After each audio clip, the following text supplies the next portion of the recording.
सच पुछी त अॼु मूंखे इलाही सुठो लॻो।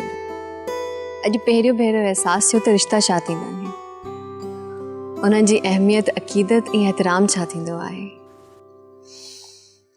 अंकल जो मथे ते हथ रखण मूंखे इलाही सुठो लॻो।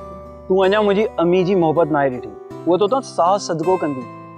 सदफ सां त तुंहिंजी अहिड़ी केमिस्ट्री जुड़ंदी जो तूं उन खां हिकु पल बि अलॻि न वञी सघंदी।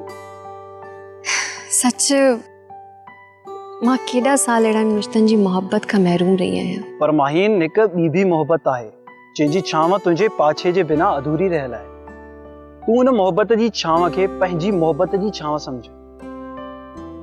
यासिर, असां हिन ते पहिरियां बि ॻाल्हाए चुकिया आहियूं। असांखे हिक ॿिए खां वक़्तु वठणु खपे, हिक ॿिए खे सम्झणो आहे। सच पुछी त मां जंहिं एहसास खे महसूस करण थी चाहियां, उन जा पखी अञा आकाश ते उॾिया ई न आहिनि। माहीन, मूंखे अॼु इहो ॿुधाए, तूं वटि प्यार जो मतिलबु छा आहे? प्यार हिकु वॾे समुंड जो नालो आहे यासिर, जंहिंखे हर माण्हू हासिल नथो करे सघे। मूं वटि प्यार खे ॾिसण जो पंहिंजो अंदाज़ आहे।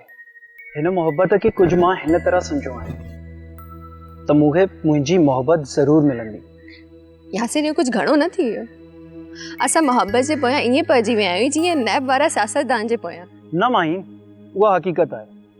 यार, मूं सालनि खां तुंहिंजी मोहबत जो इंतज़ारु कयो आहे, ऐं ॾिस न, तूं अॼु बि मूंसां गॾु आहीं, पर इहो इंतज़ारु अञा ताईं ख़तमु नाहे थियो।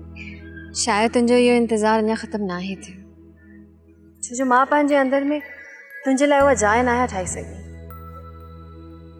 सब्सक्राइब कयो असांजो official YouTube channel Singh TV HD drama ऐं वधीक अपडेट लाइ बेल आइकन खे क्लिक करियो।